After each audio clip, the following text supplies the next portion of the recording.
go. Yeah.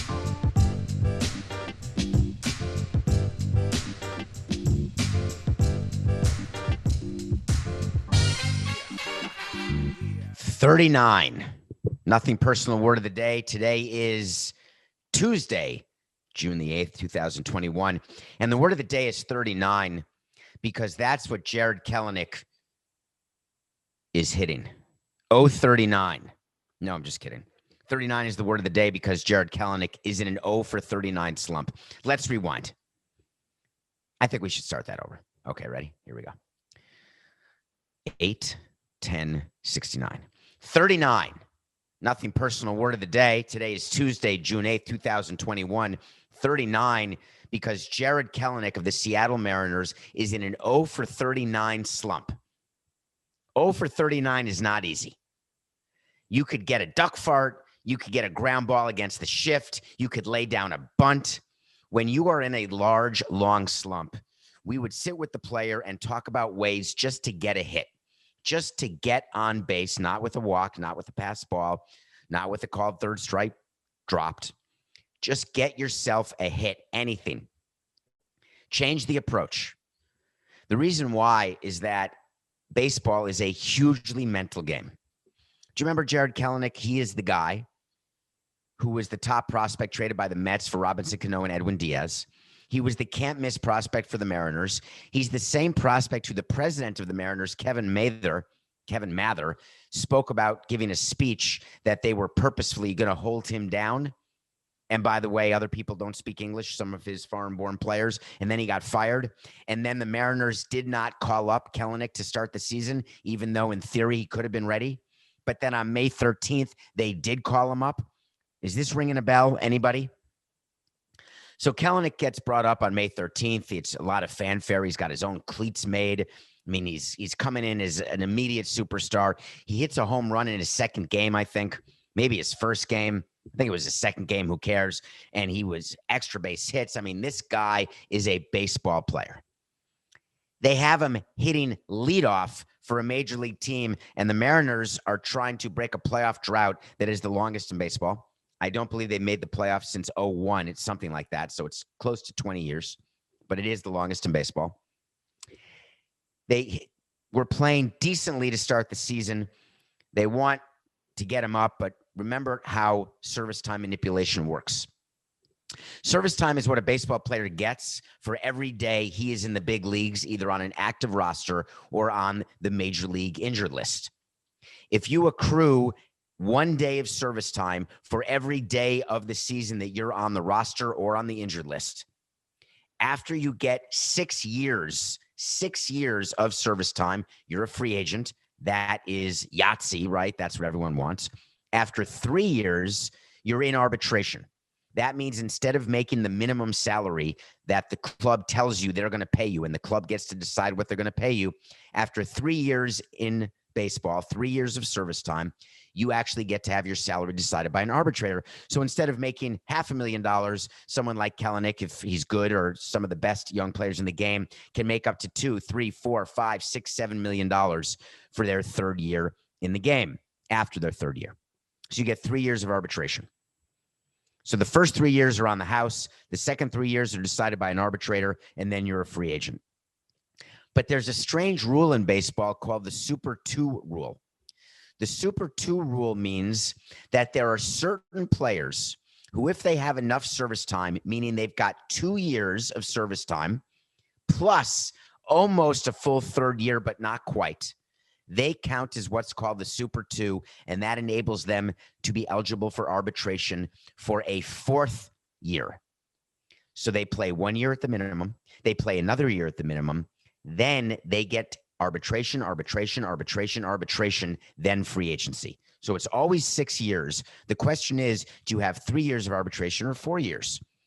Service time manipulation is when you want to make sure that a player only gets 3 years of arbitration and that you get the full 6 years of a player on your team. What does that mean? Well, we told you that players aren't going to be called up, really good young players, until around the third week of April.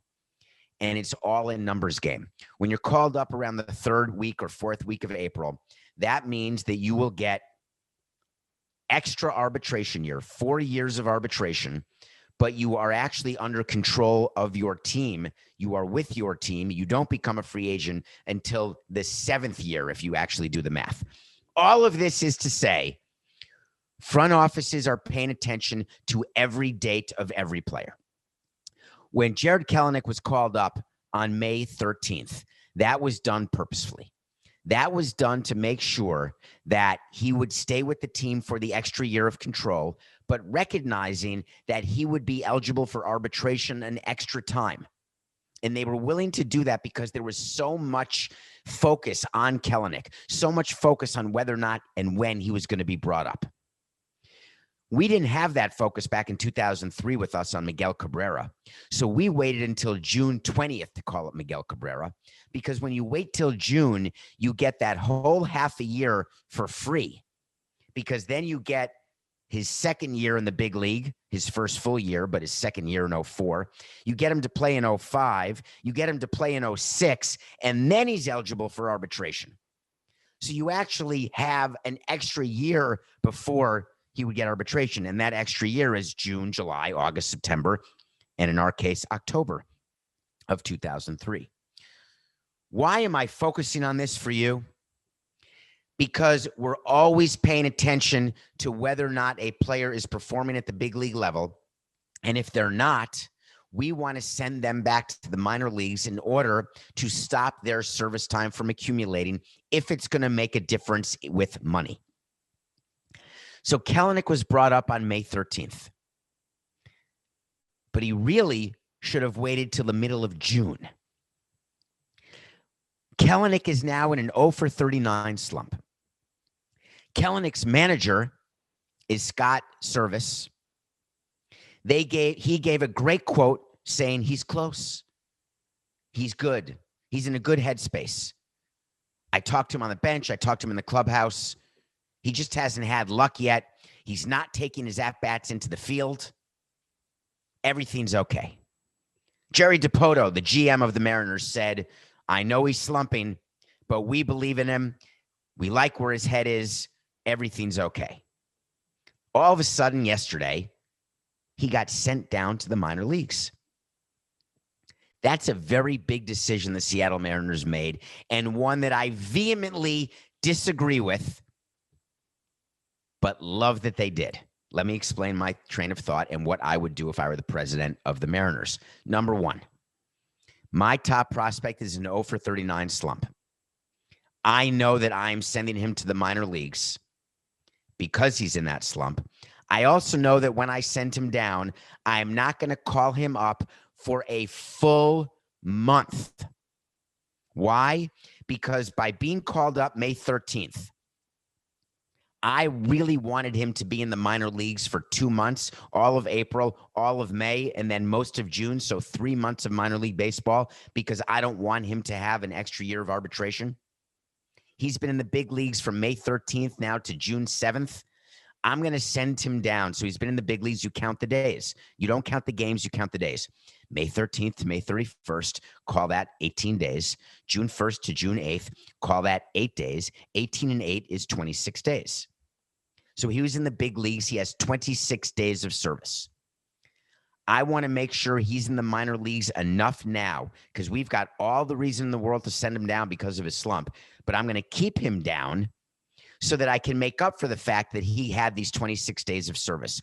So I'm not calling him back up again until June 20th plus 26 days. So let's just round it up and say July 20th. Let's say just after the All-Star break. If the Mariners are smart, and I'm not sure they are given that they sent him down today, but if they're smart, they're going to keep him down until after the All-Star break, no matter how well he does at AAA. Now, why wouldn't I have sent him down right now? Let me be clear. I do not send down a player in an 0 for 39 slump. I wait for that player to get a hit, and then I send him down. Why? What do you think he is going to be thinking about the entire time he is in the minor leagues trying to get his bat going? He's thinking to himself, I have only 3 or 4 games to get a hit when I get back to the big leagues. Because if I don't get a hit in the first 3 to 4 games, there's a chance that I will set the record for the longest hitless streak by any player of all time. And I don't want that for my young player. Do you remember that overpaid guy for the Orioles, Chris Davis, who the Orioles should have waived, but they didn't? Now he's hurt. He signed that huge deal. God knows why they did that. He went 0 for 54 in 2019. Do you remember that? Remember the celebration when he got a hit? 0 for 54. That's as hard as going 54 for 54. 0 for 54 is the longest stretch ever by any player of any age in any season at any time of the season. That's the longest hitless streak. The Mariners are now making Kelenic think about it because he only has 15 at-bats to get a hit when he comes back. Imagine he comes back for game 1 and goes 0 for 4. He's now 0 for 43. He has 11 more at-bats left. His sphincter's so tight you can't shine a flashlight through it. And sending him down is for the purpose of opening it, not closing it. So what am I doing as the president of the Mariners? It's very clear. I'm telling my development people, I'm telling my manager, play Kelenic every day. Play him in the 7 hole. Don't bat him leadoff. Keep him out in center field or in the outfield. I don't care. Get him his 4 and 5 at-bats. And I'm telling my GM, Jerry DiPoto, the minute he has any sort of hit, anything, even he reaches on an error that they rule a hit, he does a drag bunt hit, anything off the handle that drops in over the shortstop, anything, an exit velocity of 20 miles an hour that results in a 1B, a single. He's been sent out after that game because then I get to go into the clubhouse and I get to say to him, listen, we want you to get more at-bats down in minor leagues. You had 32 plate appearances in AAA before we called you up. We want you to go down, get plenty of at-bats, because when you come back, you are never going back to the minor leagues. I know I never say never, and I know I don't want to promise anything to you as a player, but we believe in you. You are our team. We are building a team around you, but you've got to go down and make this 1 for 43 or 1 for 40 or 1 for 48, whatever was the number after he got his first hit. And you have to get that out of your mind because we are starting fresh. We're starting from scratch. But the Mariners screwed it up. First, they screw with his head by saying everything's fine, which I told you we look for with a player before we decide to send him down. We look for body language. We look for whether or not he's frustrated. We look for what his approach is. But when you're 0 for 39 and you have a chance to save money by gaining service time, manipulation by having a player down in the minor leagues for an extra month or 2, and you know that you're not going to be in the playoffs and it doesn't make a difference, you get that player to the minor leagues immediately. But you also have to pay attention to the player's head. Word of the day is 39, and they took way, way, way too long to send him down. That's not actually true. If I'm going to criticize the Mariners, let me just criticize them this way. They took the wrong approach in sending him down. They gave him the wrong message, but they sent him down too early, not too late. They needed it for him to get a hit. Are we clear? Are we clear? Crystal, is there any other way? Do you know what I'm doing today, Coca? I think I'm going to buy a piece of Manchester United.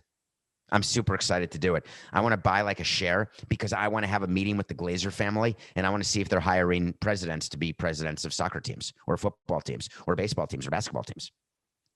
No, I'm just going to try to get them to subscribe. It's nothing personal, actually. I want to be in the room where it happens. I want to be in the Manchester United boardroom, so I am buying a piece of Man U. Hell yeah. I'm going to wear Man U jerseys with the Chelsea jersey under it. I'm going to frame my shares of stock, the document I get, the certificate. I'm going to go to board meetings. I'm going to be in the media guide. Yeah, baby. All right, before you all get too excited, first of all, I'm never leaving nothing personal. Never say never. I'm not leaving right now. That was a purposeful choice of words. Secondly, did you know that one of the Glazer, so the Glazers own Man U. The Glazer family is a family. They also own the Tampa Bay Buccaneers, Manchester United, and various other assets. They are rich with the capital W. Their worth is in the B, not the M. and they are not very OP. You're going to be popular. I'm so happy Broadway's coming back. I just got noticed that Springsteen's coming back to Broadway. Broadway's back, baby. Popular is from a show called Wicked. Great show with Regina Menzel. Gonna be popular. Man U is super popular. The Glazer family is not. They tried to join the Super League. It was a total clusterfuck. And now what the Glazers are deciding to do is they're going public. They're having statement upon statement, and they all say the same thing. We love our supporters. They're called supporters over in Europe, not fans. We love our supporters. We want you to have a seat at the table. Now, one of the members of our family is selling hundreds of millions of dollars of shares of Man U, which is a publicly traded company, which we control and we own all of. But we are making these shares available to you, the supporter. You can just go on your website, on your app, and you can buy shares of Manchester United. And not just that, folks. The shares you buy are going to be the same class of shares that we own.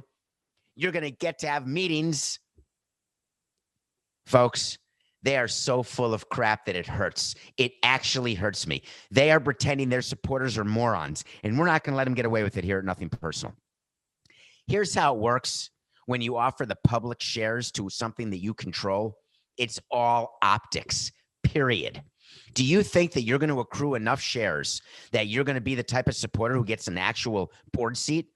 Do you think that you're going to be able to have any say in who the next coach, manager, player is, who you're going to get in the transfer portal? You think that you're going to have an idea of what the giveaways are, what the cost of concessions are, where the location is for the beer, and where the gambling, what's it called? The gambling, not an outlet. What's the thing that you have in a concession stand? But that's called something. Oh my God, Coca. What's it called? It's not a sports book. It's a place. It has a table. It has chairs. You walk up to it and you place a bet. That's called a something. OMGGG. Whatever. Doesn't matter the story. So you think you're going to get to do that or have any say in anything? Negative. The pattern is full. The reason the pattern is full is that the Glazers aren't stupid. You think that they're going to take the chance that somebody out there is going to all of a sudden do what's called a hostile takeover? Hostile takeover is when you accrue enough shares that all of a sudden, before you know it, you own enough shares of stock that you actually get seats on the board that you can then start controlling the board and take over the board, take over the company, and then split it up, break it up, sell it, do whatever you want with it. I think the Glazers are allowing that. Who is the guy, Coca, who said he wanted to buy Man U? He was someone who owned some sort of media company, and oh my God. Unbelievable. That's twice in one show. Come on, Coco. We talked about it on the show, and we said there was no way that Man U was going to sell to this guy. He was putting a group together. I want to say his first name was Josh, but I could be wrong. And he owned, was it Fitbit or I can't remember what it was. Anyway, doesn't matter. Let's go on to what Glazer is talking about. Spotify. It was Spotify. Thank you. Oh, and it wasn't even Man. Forget it, Coca. Just don't even edit it out. It's too damn good. The owner of Spotify was trying to do a takeover of Arsenal, so it had nothing to do with Man U. Man U is just all the supporters trying to do it. So Glazer gave a quote that said, "I don't oppose fans owning as many shares as possible and building up a meaningful stake." Bullshit. He didn't tell you how that's going to happen because it can happen. He's claiming that this could be the largest fan ownership in the world, and this will help reset the relationship between the supporters and the hierarchy. Don't fall for it, folks. When you are trying to invest your money, take a look at the performance of the Man U stock over the past few years and tell me if you would have been better owning some sort of other index fund, even AMC or GameStop. Don't buy shares in Man U because you think that you're going to make money. Don't buy shares in Man U because you think you're going to have a seat at the table in the room where it happens. Buy one share of Man U so you can frame it like you would do if you're trying to own a share of the Packers, which are also available publicly. Put it on the wall, and when you watch the game, you say, hey, I have a vested interest in this. And don't make it part of your asset allocation. I beg you. because the Glazers are so full of it that if you look right next to the cornea, right in the whites of their eyes, it's totally brown. And now you know why. Voting shares. GMAB. When we come back, we're going to talk about what it takes to make Mila Kunis ugly, and it's not easy. Glenn Close is in another new movie, and we're going to review it for you. And then we're going to talk about minicamp. We got minicamp coming up in the NFL. Deshaun Watson, can you hear me? Aaron Rodgers, are you there? Well, actually, Aaron, I'm not talking. I'm talking to Shailene. Hey, Shailene, are you going to let Aaron go to the Green Bay minicamp? I'm just curious. Yoko, are you? We'll be right back. Welcome back to Nothing Personal. My name is David. Thank you for making it through the gauntlet of the ad drop. Thank you for downloading, following, rating, reviewing, subscribing. We've got some mailbags coming up later this week or early next week. I can't remember when. I think Friday, Monday are going to be mailbag episodes. Enjoy those. They should be fun. You go on Apple, you write a review, and then within the review, ask a question. Thank you for following on Spotify, but most importantly, thank you for your loyalty and for giving us a chance every single day and telling your friends to pay attention to Nothing Personal, because we're just starting, baby. We're just getting warmed up. Watch a movie every day. I really do. So I do it for business. I can actually deduct the cost of the streaming services. I really can. Do you hear me? Are you paying attention? Actually, if you're not watching this on the Nothing Personal YouTube channel, you have no idea what I just did. I just did sort of the thing you do to get a horse to come to you that I learned in Oklahoma City on the road trip. You have to wink your eye and make some sort of noise. I don't know if we're getting that in this microphone, Coca. Can you hear that on the show? Will this be in it? No? All right, Coca's done. I guess Coca's not a horse guy. So I do watch a movie every day. There's a new movie out with Glenn Close and Mila Kunis called 4 Good Days. It's about a drug addict. Mila Kunis is a drug addict. She has been a drug addict for many, many years. And it is about the story of her getting clean. And in order to get clean, she needs to have 4 good days. A good day is a day when you don't do drugs. And I'm not talking about popping a Xanax. I'm talking about hard stuff, needles everywhere. Arms, neck, thighs, everywhere you can put a needle. Heroin, crack, the whole thing. If you have a drug problem, please, please get help. On a side note, having nothing to do with the movie, because it's not going to end well. And I know it feels good, and I know there's a lot to escape from, especially during the pandemic. There's this loneliness that you feel, but it's your brain tricking you into thinking that you need it. And so the help that you need is to retrain your brain. So if you are addicted to drugs, there are numbers you can call, there are programs you can do, because I promise you, you are a way better person sober than you are high. So Mila Kunis can't get sober, and her mother has to give her tough love. Her mother is played by Glenn Close. Her stepfather is played by the man in the high castle. And I said he was the man in the high castle because I can't remember the actor's name, but he is the man, literally the man in the high castle, which is a great show. And it is a very difficult movie to watch.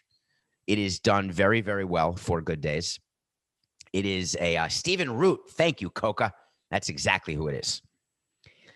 The way they make up Mila Kunis, you just can't believe it. And it makes you realize that behind every drug addict may be the most beautiful girl in the world. And I just was picturing her kids watching this, which I doubt they would, but Ashton watching this saying, wow, that is something I don't want to be around or live with. And is there anything that I need to be aware of? Because that is how good she was at acting, at being a drug addict. The emotional side of it, the physical side of it, the absolute ravaging that takes place to your body, to your soul, to your family, to your loved ones, to your kids. 4 Good Days. It is worth your time, I assure you. All right, Coca, we got to talk about Shailene. Shailene. You know what I want? I want to talk to Samson. So you want to talk to Samson. That's from the movie called Half Baked. If you're new to the show, you know this. Half Baked is a movie where everyone wants to talk to a character named Samson, played by Clarence Williams, who we dedicated the show to the other day. He just passed away. Samson's dead. Just not me. So you ask a question on Twitter at David P. Samson and get into my DMs that are open to the public, and I get through as many as I can. And sometimes a question comes that I want to address immediately. If it's trending, if it's interesting, I will try to do it on the show. And this was a good one. Ready? With the Packers mandatory minicamp scheduled to start Tuesday, do you think that Aaron Rodgers will appear? And if he doesn't appear, would you fine him or not? Well, thank you for asking. Aaron Rodgers is the quarterback for the Packers. Aaron Rodgers is the Super Bowl winning quarterback for the Packers. Aaron Rodgers is the former boyfriend of Danica Patrick, the current boyfriend of fiancée of Shailene Woodley, the actress from The Descendants and Pretty Little Liars or Little Big Lies and a few other movies like Divergent or something. I can't remember. And there's some question as to whether or not Aaron Rodgers wants to be a Packer anymore. For all of you Wisconsin people and all people around the world who are Packer fans, you're freaking out about this, right? Because there is a divide. Aaron Rodgers hates his GM. The president has stood up and said there's a divided fan base. We don't know what to do here. Do we trade him? Do we not trade him? I've been very clear that Aaron Rodgers will not be traded before the 2021 season. No chance at all. He may get traded after 21, but he will be a Packer in 21. I think it may even be a wait to see, Coca. But whatever it is, Aaron Rodgers is not playing nicely in the sandbox. Aaron Rodgers is pretending that he is holier than thou. And maybe he's earned that right as being on the Mount Rushmore of Packers. Is he on the Mount? Coca, sidebar. If you had to do a Mount Rushmore in Green Bay Packer history, is it Vince Lombardi, Brett Favre, Aaron Rodgers, and Bart Starr? Would that be the Mount Rushmore? Definitely Lombardi. You can't put Favre and not Rodgers. You can't put Rodgers without Favre. Are they going to take 2 of the 4 spots? Interesting. But let's just pretend that you put him on the Mount Rushmore. Coke, I don't know where your head is on that. And since you're not responding, it means you're either mowing your lawn or taking a crap, and that's fine. We still have like 10 minutes left in the show, or 15 or 18 minutes. I know if you were whispering in my ear, but you're not even talking to me. So Aaron Rodgers is trying to change his narrative. He is angry with his GM. He's angry with his coach. He's angry with the fact that they went for a field goal in the playoffs instead of a touchdown, instead of going for it on 4th down. And he is trying to say that unless there's changes, I don't want to be a part of this. And Green Bay has said, I'm sorry. Now, in the collective bargaining agreement in the NFL, there's something called voluntary camp. And then there's something called involuntary camp. Involuntary camp is when you have to go. Voluntary is when you don't have to go. And then we go on CBS Sports HQ. We talk about it. Who's there, who's not there, who's in pads, who looks good, who doesn't look good. Give me a break. It's so ridiculous. It's like winter ball, or it's like the fall league in baseball, or instructional league. You know, for those of us who work in baseball, we pay attention to that stuff. But for fans, you got bigger fish to fry. Don't focus on voluntary minicamp. But now we're up to the mandatory minicamp part of the schedule, which means that if you don't show up, it's part of your job, you can get fined. Aaron Rodgers, under his contract, can be fined $93,000. And what I don't know, Coca, is that a day or total?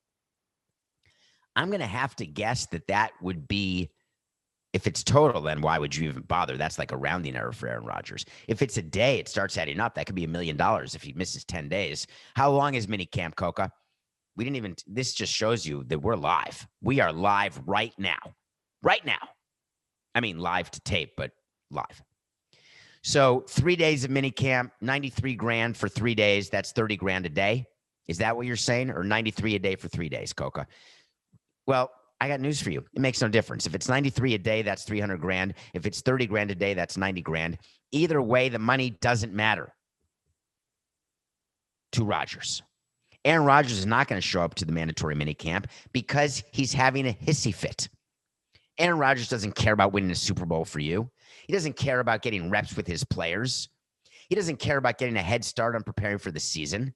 He cares about making a point to his front office that you did not let me become empowered. You did not listen to me when I said I was done. And that makes me angry. 1 second. Levitard, I'm filming the show. I'd have to call you back, okay?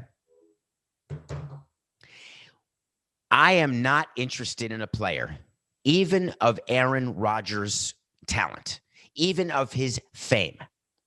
I want players on my team who want to be there. And if they're not going to be there, I'm going to punish them within the four corners of the collective bargaining agreement. But the Green Bay Packers do not have the intestinal fortitude to do it. You watch what happens. Rodgers doesn't show up. There's going to be talk on every talk show. Every gas bag out there is going to say, guess what? Aaron Rodgers is not at minicamp. What should the Packers do? Fine him. Not fine him. So here's how it works. If he misses minicamp, he gets fined $93,000. Let's say he holds out training camp and doesn't show up. That's $50,000 a day. Let's say that he doesn't play a preseason game. No one cares. But let's say he misses a regular season game. That's about $860,000. That would hurt even Aaron Rodgers. Is it possible that he's going to be so angry that he would sit out a regular season game? NAC, not a chance. Is it possible that he'll miss a few days of training camp because he's out going glamming at an A-frame with Shalene in the woods with Miles Teller? All of that is possible. Because right now there's a game of chicken, and I'm calling up Aaron Rodgers right now as president of the team, and I'm saying, listen, Aaron, I'm not playing. Not only are we going to fine you, but on top of that, we are not going to say one word about it publicly. We are not going to get into a back and forth with you publicly. We are not going to talk to the media. We are not going to do anything on social media. We are going to get ready for the season because we want to win a Super Bowl. Are you with us or are you not? Because we're not waiting. That's my dream scenario to do with a player. What the reality is with the Green Bay Packers, they are going to genuflect in Aaron's general direction. They are going to say that we are hopeful he's going to come. We can't wait for him to come. We're not going to fine him. You know what, Coca? We're making that an official wait to see. Aaron Rodgers will not show up to this minicamp. That's mandatory. And the Packers are not going to fine him the $93,000 because they don't want to create ripples and waves. Too late. They want to be nice to their superstar. Has that worked so far? It's very frustrating for me. So you want to know what I would do? You're damn right I would fine him. I would go public with the fine. I would fine him every day. I'd stand there at the gate waiting. Okay. And we got to talk about our nothing personal pick of the day. It's actually important to me that we do. Gambling is a big deal, right? There's DraftKings, there's FanDuel, you've got apps, William Hill, you've got sports books, you've got casinos everywhere where you can bet. And we do a nothing personal pick of the day, and I take it very seriously. We lost again last night. The Bucks absolutely sucked. I don't know what happened. Giannis just looks terrible. Middleton can't shoot. The Nets did not have James Harden, and they looked like they didn't even belong on the same court. Now, a series doesn't start until a team wins on the road.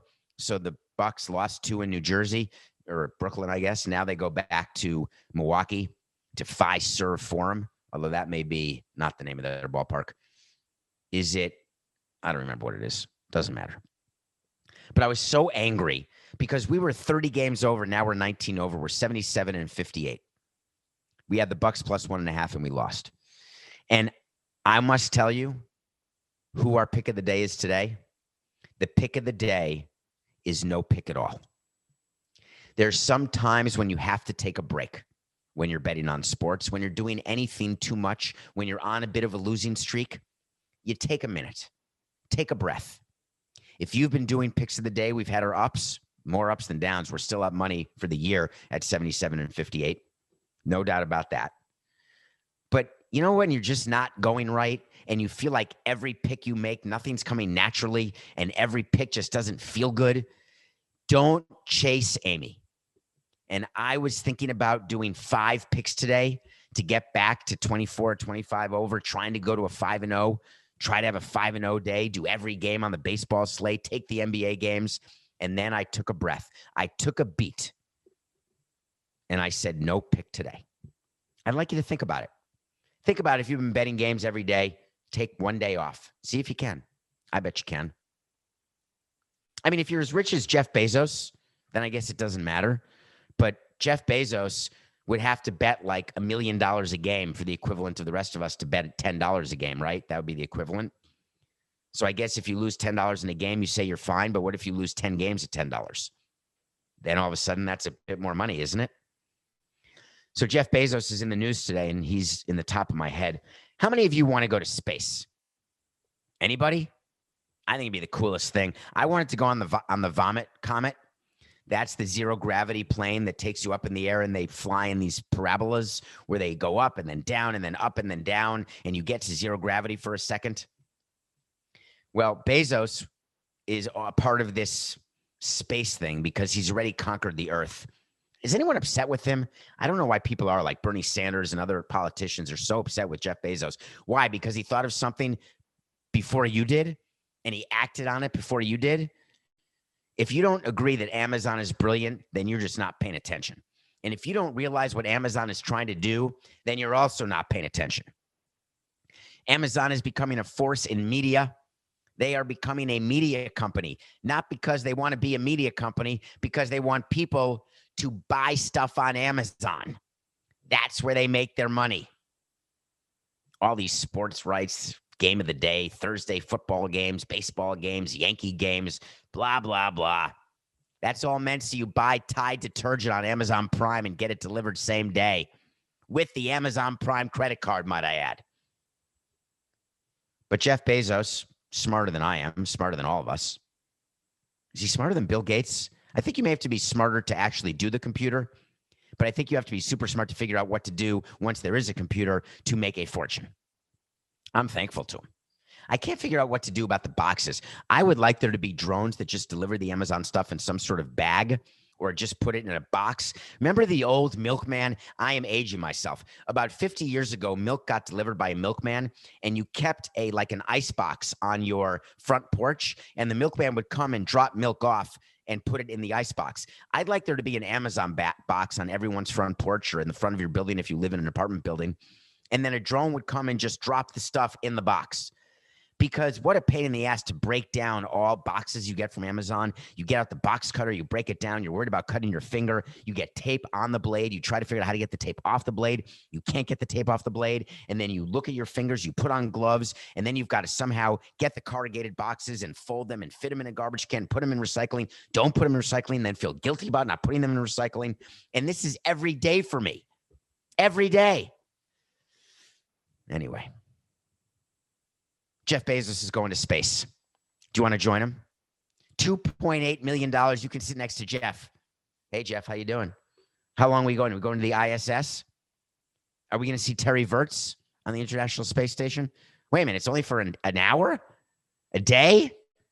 Wait, we're only going up 60,000 feet and then back down? $2.8 million? Come on. For $2.8 million, I want to do more than have a seat with you, Jeff.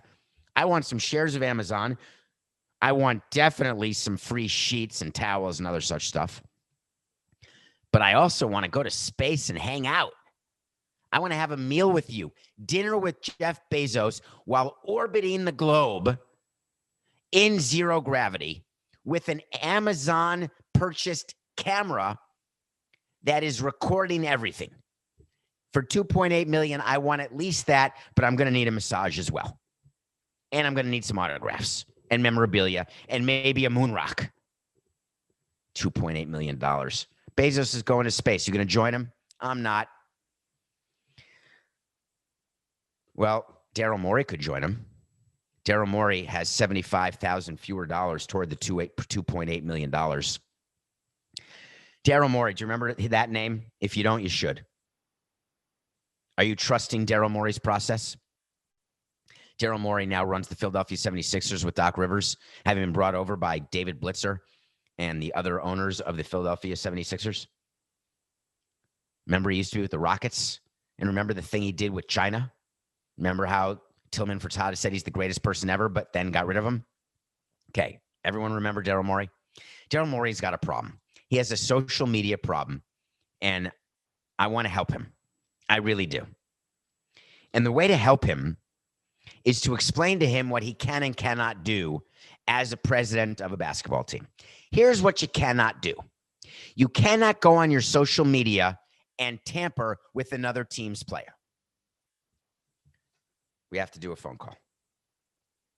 Let me see if I can get this phone to ring, because I think I can. And when it rings, it makes me smile because someone is planning on calling me.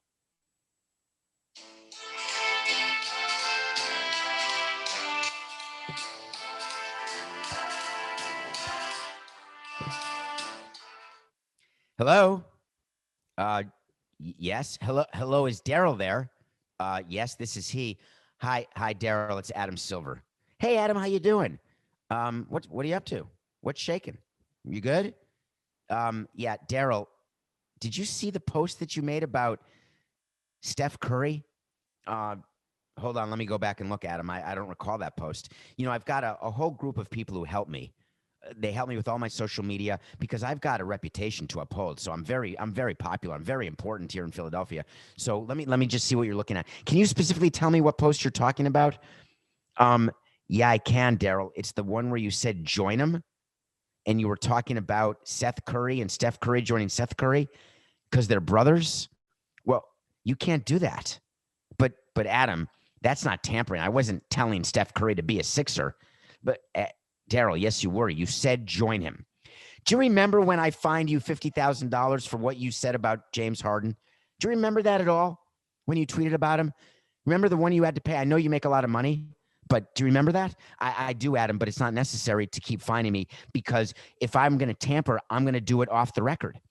Anything I do publicly is on purpose. Daryl, you're not understanding. I'm fining you $75,000 again. You've got to stop doing this. And here's what's worse. I'm fining your team, the Sixers, the same amount. I'm doing it. And why am I doing it? Because you are an embarrassment. Do you not remember China? Adam, we made a promise. We made a promise you would never say those letters to me again. You made a promise, Adam, you'd never talk to me about China again, ever. Don't mention that. Daryl, do you know it's still costing us money a year later? Yeah, a lot. Yeah, you're an idiot, Daryl. Next time, it's not going to be 75. Next time, it's going to be 500 grand. Are we clear? Are we clear? Hello? Daryl? Daryl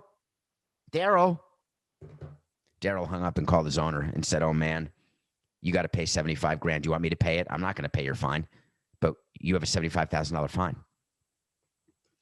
When you run a team, you don't do anything by accident.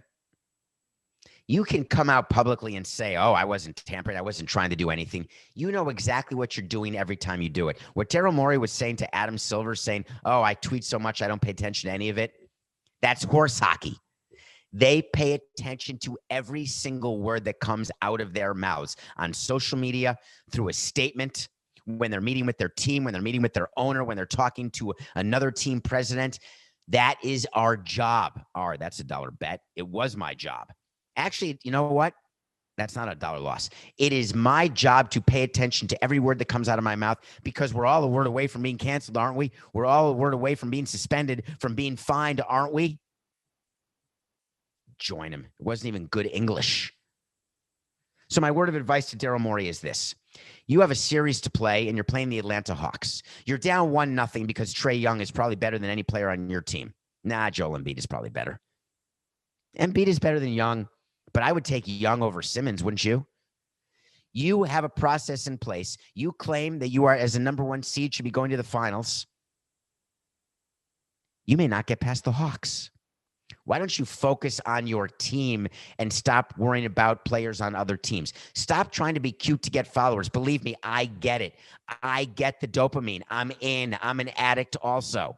I'm always looking to be clever. I'm always looking for clicks and for follows and for people to laugh at what I laugh about, until Coca calls me and says, that wasn't funny. And I say, that was super funny. He said, no one is going to think that's funny. I'm just tired of Daryl Morey or any executive trying to feign ignorance because they're not ignorant. And at some point, they're going to recognize after enough fines because 50 grand isn't going to do it. 75 grand isn't going to do it. If Adam Silver wants to make change and stop tampering, which by the way, everyone tampers, just don't do it in public. You want Steph Curry on your team? Get him on your team. Have Seth talk to Steph at like Thanksgiving dinner with Dell around. You don't do it through social media. You're not becoming more popular that way. You're just becoming poorer. You're that much further away from going to space with Jeff Bezos. You know what you could have done with that 75 grand, Daryl? You could have been an owner of Manchester United. You never know. Hey, that's it for this show. It's done. This has been all about business. It's nothing personal.